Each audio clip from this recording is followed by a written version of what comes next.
Indonesia negara maritim dan kepulauan terbesar di dunia.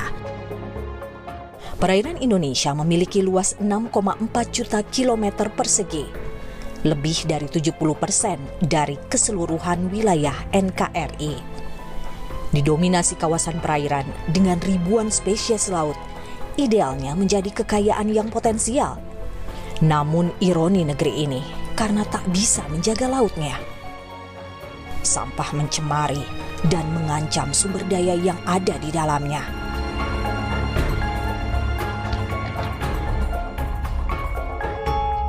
Assalamualaikum warahmatullahi wabarakatuh.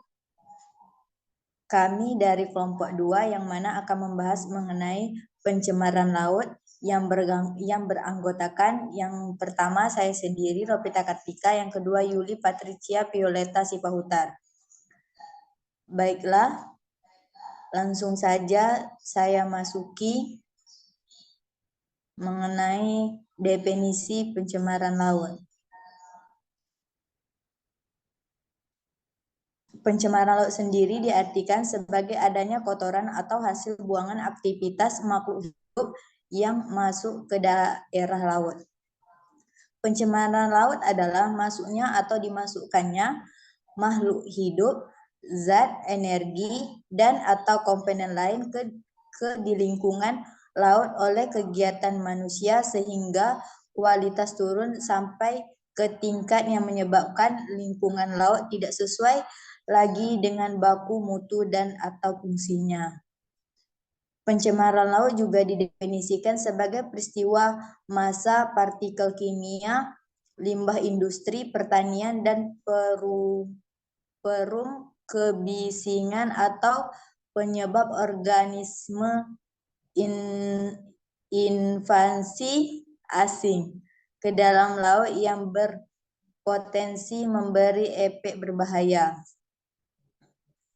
Menurut UNCLOS 2007, pencemaran laut adalah perubahan dalam lingkungan laut termasuk muara laut yang menimbulkan akibat buruk sehingga dapat merugikan sumber daya laut hayati, membahayakan kesehatan manusia, gangguan terhadap kegiatan di laut termasuk perikanan dan penggunaan laut secara wajar, menurunkan kualitas air, mutu kegunaan dan manfaatnya. Selanjutnya, penyebab terjadinya pencemaran laut, yang mana penyebab terjadinya pencemaran laut terbagi menjadi dua. Yang pertama, aktivitas manusia lebih dari 80%. Polusi laut yang terjadi pada lautan apabila beraktivitas yang terjadi di darat. Mulai dari hancurnya terumbu, menumpuk sampah, timbunan zat kimia berbahaya, sampai suhu permukaan laut sehingga mengakibatkan tidak seimbang yang ada di laut. Yang kedua, debu yang tertiup angin, yang mana debu yang ada di seluruh dunia, debu dari gurun Sahara paling menyumbang polusi ke ikan di lautan. Debu gurun pasir bertiup angin ke perairan dan meningkatkan laju pertumbuhan minyak dalamnya. Akibat pemanasan global luas, gurun tersebut diperkira meningkat dan debu tersebut terbawa hingga ke lautan yang menggambarkan adanya pertukaran suhu yang memicu pergerakan angin, peningkatan laut, penyebab pertumbuhan dan perkembangbiakan berbagai patogen meningkat. Sumber-sumber pencemaran laut. Yang pertama, pembuangan kapal, yang mana kapal dapat mencemari sungai dan samudera dalam banyak cara, antara lain melalui tumpukan minyak, air penyaring, dan residu bahan bakar. Polusi darat kapal dapat mencemari pelabuhan, sungai, dan lautan. Kapal juga membuat plus yang menggunakan kehidupan liar alam dan air dari dapat menyebabkan gangguan berbahaya dan spesies asing yang dapat mempengaruhi ekosistem lokal. Selanjutnya, plastik. Plastik telah menjadi masalah global. Sampah plastik yang dibuang teranok dan terendam di laut sos. 80% dari sampah adalah plastik, sebuah komponen yang telah dengan cepat terakumulasi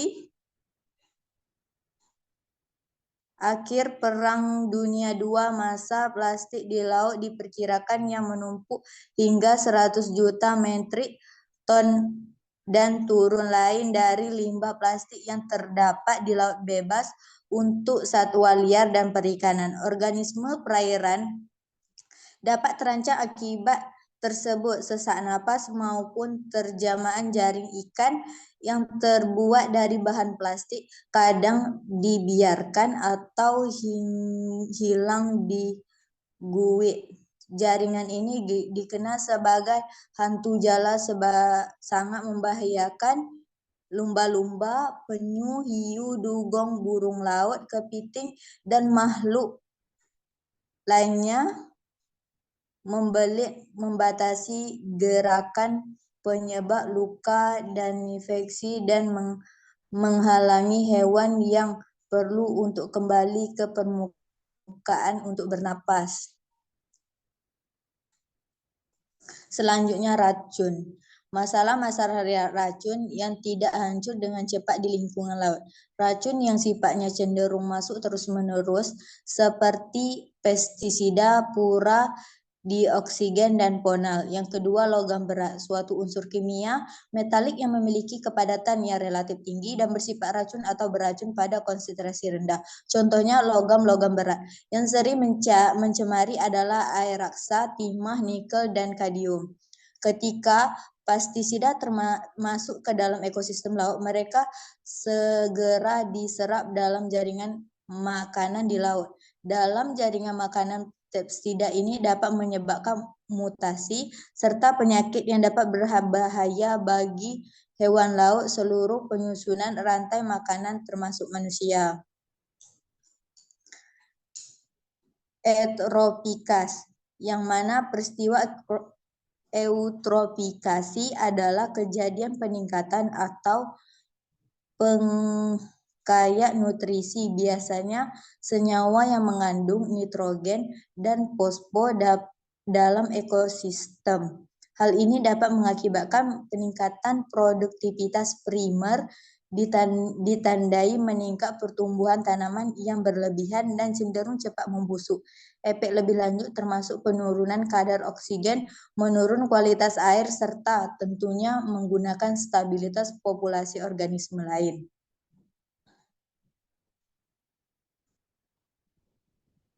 Jenis dan dampak pencemaran laut. Yang pertama, pencemaran minyak. Pencemaran minyak dapat mempunyai pengaruh yang luas terhadap hewan dan tumbuh-tumbuhan yang hidup di suatu daerah. Minyak yang mengapung terutama sekali amat berbahaya bagi kehidupan burung laut yang suka berenang di atas permukaan air, seperti air penuh yang hidup di darat subtropik dan Gyulomus, jenis burung laut kutub. Baiklah, selanjutnya akan dijelaskan oleh Yuli. Kepada Yuli saya persilahkan. 2. Pencemaran logam berat.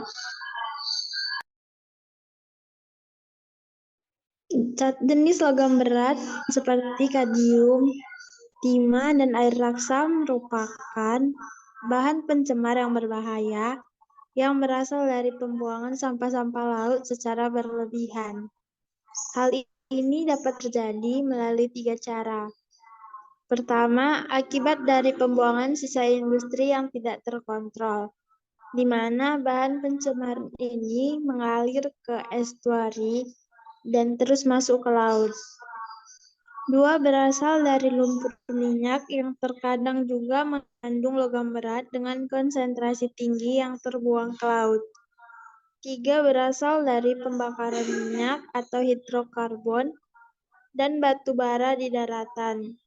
Mereka melepaskan logam berat ke dalam atmosfer, di mana kemudian bercampur dengan air hujan dan jatuh ke dalam laut.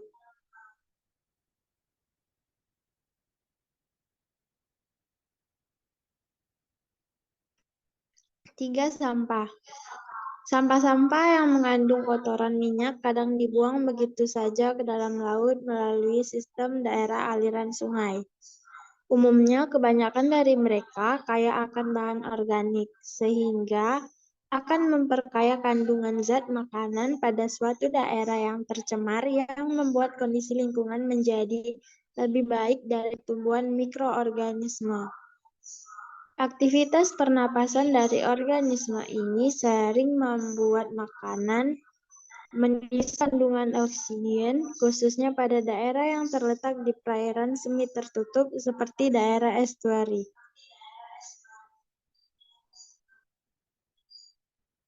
Empat, pestisida.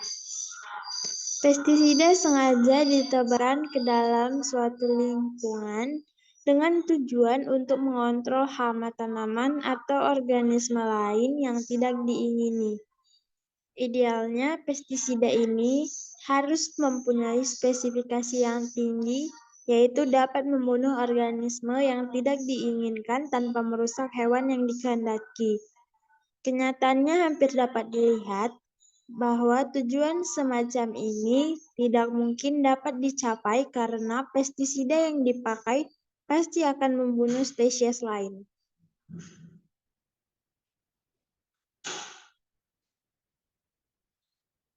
Limbah buangan kapal. Dampak dari limbah buangan kapal antara lain hazardous waste bersifat teroakumulasi. Dampaknya terhadap kesehatan manusia antara lain seperti penurunan kekebalan tubuh pada bayi dan anak, kelainan fisik dan mental, kanker, gangguan fungsi organ dalam tubuh seperti hati, paru-paru, ginjal, tiroid, hormon endokrin, dan alat reproduksi. Solid waste dapat mengancam organisme perairan laut, kesehatan manusia, masyarakat pantai, dan industri yang menggunakan air laut. Black water dapat mengakibatkan kontaminasi virus dan bakteri perikanan dan kerang beresiko terhadap kesehatan masyarakat. Nutrien di air kotor, seperti nitrogen dan fosfor. Meningkatkan pertumbuhan alga berlebih, di mana konsumsi oksigen di air dapat membunuh ikan dan destruksi kehidupan akuatik. Ancaman pada ekosistem laut. 1. Global warming adalah penyebab naiknya permukaan laut merupakan ancaman serius pada populasi biota laut. 2. Pestisida dan obat-obatan yang digunakan dalam pertanian yang pada akhirnya bermuara pada air laut menimbulkan masalah serius, diantaranya mengakibatkan kurangnya oksigen dalam air yang dapat membunuh habitat biota laut dan ikan-ikan. 3. Perusahaan dan pabrik industri mengalirkan limbah dan materi kimia lainnya ke dalam laut. Hal ini turut berperan besar terhadap pencemaran laut. 4. Tumpahan minyak pada musibah kapal tanker sangat mencemari lautan. Disinyalir kejadian ini menimbulkan pencemaran laut yang dahsyat terhadap ekosistem laut. 6. Polusi udara bertanggung jawab pada 1/3 kontaminasi racun dan bahan-bahan yang dapat masuk ke dalam wilayah perairan pantai dan laut.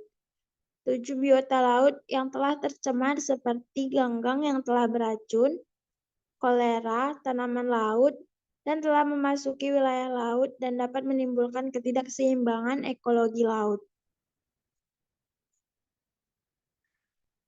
Solusi dengan didirikan taman laut untuk melindungi keberadaan biota laut. 2. Dikurangi cara-cara menangkap merusak seperti trawling. 3. Cegah penggunaan sonar pada kapal militer yang dapat membahayakan atau membunuh biota dan mamalia laut. 4. Membantu nelayan untuk mengelola kehidupannya dengan cara-cara yang ramah lingkungan. 5. Tingkatkan penghijauan pada daerah pantai dengan menanam tanaman seperti mangrove, bakau guna menstabilkan habitat laut dan meningkatkan populasi ikan di laut.